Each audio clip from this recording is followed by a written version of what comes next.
So is nobody gonna tell me I have like lipstick on my tray?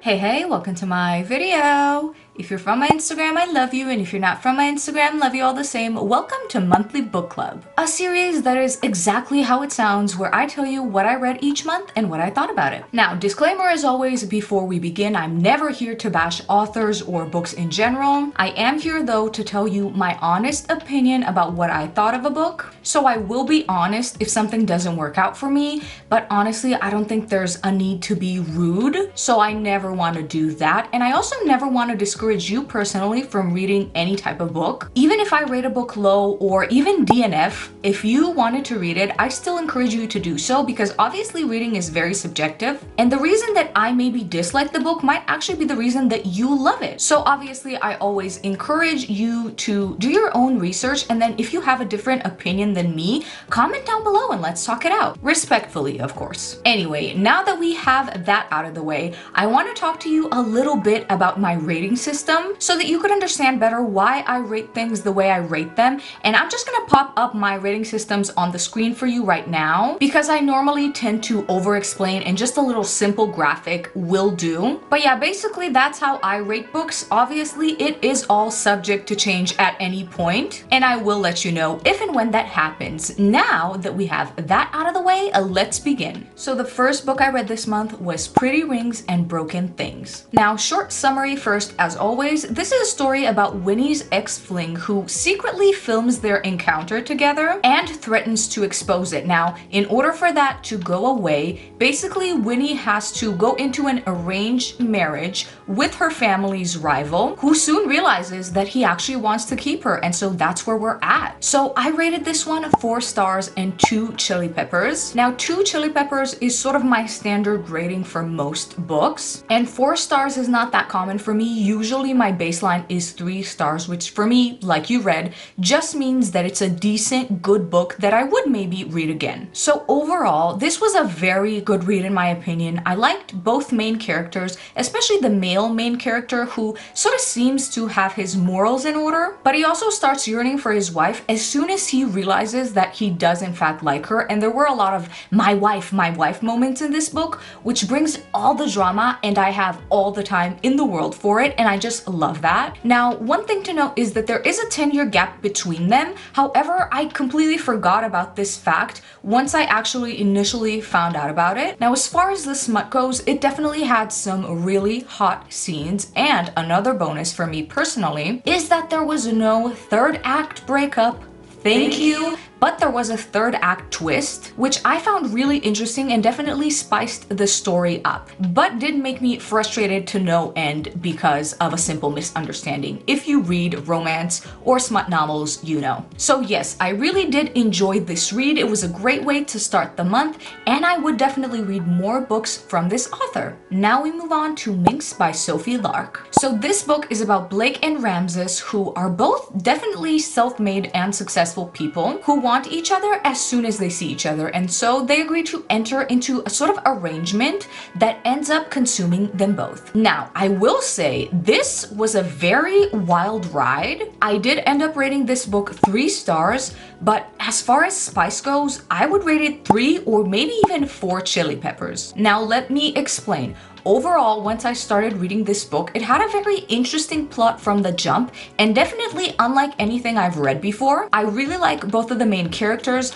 I like the female main character especially because she's not a damsel in distress. She's very quirky, unique, and successful. Also very sassy, which obviously I was into, but the main male character was also very intriguing as well. Now, what I will say is that there is a very specific brand of kink in this book, which, looking at the title of the book, makes complete sense. But since that specific brand of kink isn't my personal cup of tea, I really wasn't that hot reading those scenes, but I can definitely appreciate it for what it is, which is definitely unique to read about and super interesting. Also, there will be no kink shaming in the comments or on this channel ever, okay? Do whatever you like as long as it's consensual and it flows floats your boat, I'm great with that. This wasn't the type of read where you immediately knew what was gonna happen next. And obviously I have nothing against a book like that. I actually find comfort in knowing, but this was very unpredictable. And you know what? That's a plus. Okay, moving on. He's not my type, and I've been wanting to read this book for a hot minute, but I finally got around to it. And it's about Halsey. I believe that's how you pronounce his name. Although I will tell you, I am a Rysand and not Resand girl, so that should tell you everything that you need to know. But anyway, it's about Halsey and Blakely, and he has a crush on her upon meeting her. And as soon as him and his teammates find out that she's single again, his teammates offer up Halsey's house for Blakely to stay in while she gets up back on her feet, and she accepts that proposal. So this book definitely had more depth than a traditional hockey romance. And side note, this is coming from somebody who loves a hockey romance. Like whenever I'm in a reading rut, I go to hockey romances because they're just fun and they make me feel good. But this definitely has more depth to it. It was honestly comedy level funny, and the male main character was not just a stereotypical hot hockey player. He had a lot more depth to him, and there were also quite a few sad and emotional moments in this book, which made it so three-dimensional, and I loved that. Now I will say that the first kiss happens at like 59%. Can't tell you the page number to save my life because I read on my Kindle exclusively,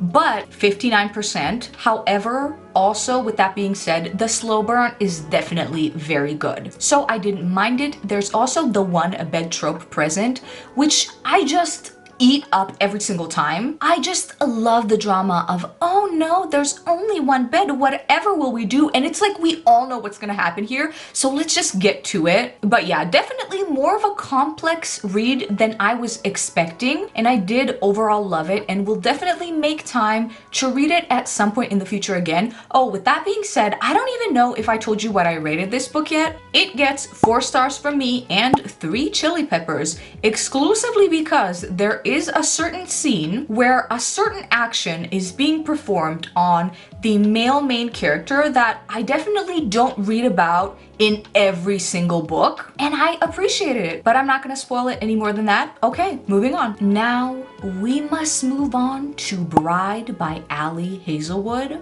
Now I would like to first and foremost take this opportunity to very publicly apologize to Miss Ali Hazelwood for not reading this book the day it came out. This came out on the 6th of February, and I waited until March to read it, which was in fact a horrible mistake because this book is so scrumptious and good.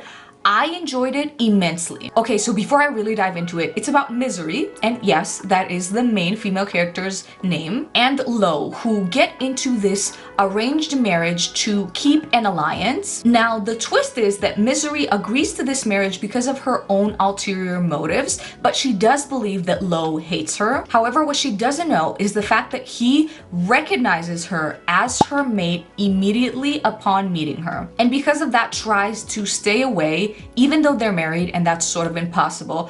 Did I forget to mention that she's a vampire and he's a werewolf? Oh yeah. Okay, so I think that if you're into the whole human vampire werewolf dynamics, you are gonna love this read, but I also know that some people really hate that, so you gotta figure out where you land personally. But I loved Twilight non-ironically as a kid, so for me this was perfect. You know what, screw everything, I still love Twilight. That was an iconic series. Anyways, moving on. Even though this trope could have been played out because it's been told so many times, I definitely thought that the plot was very interesting, and I loved the female main character. She's definitely sassy and witty, and the male main character is endearing. There is also a good amount of like yearning and longing within this book, and a cool twist at around 80%, I believe, that I wasn't expecting, to be honest. So I was definitely eating this up. This was a for sure page turner for me. The only little teeny tiny ding that I would give this book is that it's not dual POV, but again, because it was so interesting, I was able to get past that. But I personally love a dual POV, but that's just my personal opinion. Anyways, I rated this book 5 stars and 3 chili peppers, and I will read it again. So last book I was able to squeeze in this month was the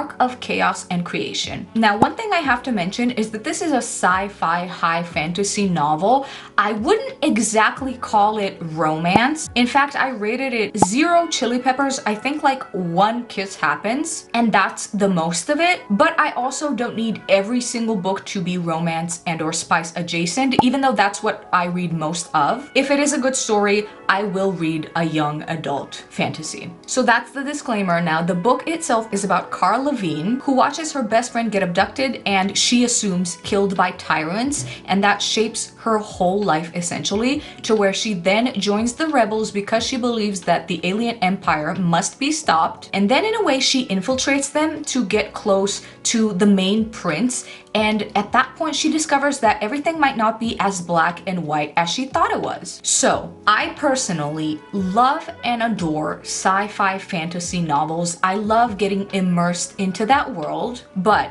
if you are somebody who loves them, you know that sci-fi novels honestly are a big commitment, because most of them are anywhere from 800 to 10 billion pages long. But there is a reason for that, because there are complex characters and complex world building that needs to be explained. But then I saw this book and I saw that it had like 457 or somewhere along that realm pages, and I thought, oh great, this will be a quick light read for me, I'm gonna love it. And then I started reading it, and the premise and plot were very interesting and I wanted to love it so bad. And that's honestly why I finished the book, because I really did find it to be such an interesting story.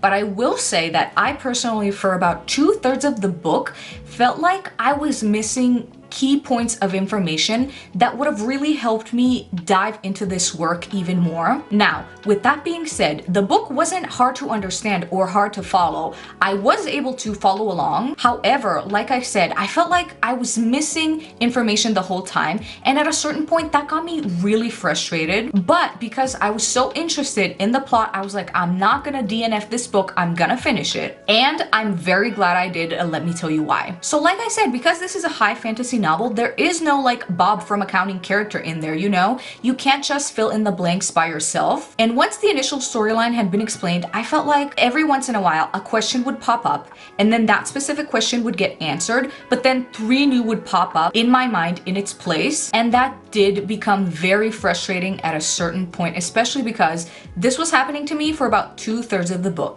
Like I said, it's not really romance, but a kiss happens at 72%, and then a cool twist does happen at 74%, and that twist was very cool, and that like sort of perked me up and gave me new energy, new reading energy. And let me tell you, from that moment on, so from 74% to 100% of the book, I was absolutely losing my mind. This was such a page turner. It had twists upon twists and complications upon complications, but not in a frustrating way, not in a way where you're like, oh, this again. No, it was so interesting, and I was drinking the Kool-Aid 1000%. And at a certain point, I had a feeling as to what might happen by the end of the book. And I told myself, okay, if that happens, then I'm on the hook. Then I have to read a book number 2, because this is part of a series. And what I thought might happen actually did end up happening. And I was like, oh no, for sure, I'm reading book 2. But because of my frustration from the beginning of the book, I was so confused as to how to rate this one. But I do believe that by the end of the book, all of the background info that I felt like I was missing sort of got cleared up. Not explained completely. Of course, something had to be left for book 2, but cleared up enough to where I was like, okay, I'm comfortable reading the next one. So I rated this book 3 stars. I didn't know what to rate it as, honestly. And like I said, 0, maybe 1 chili pepper at best, but I'm being generous there. Although I would personally love some more romance and smut, it doesn't really need it because the story is sickening. And I will be reading the sequel, and I will be talking about it probably next month or maybe the month after that. So make sure to keep an eye on the next video. But yeah, that's it. We made it to the end of this one. Thank you so much for watching if you made it this far. And if you liked it, then please consider liking and subscribing, and I will see you in my next one. Bye!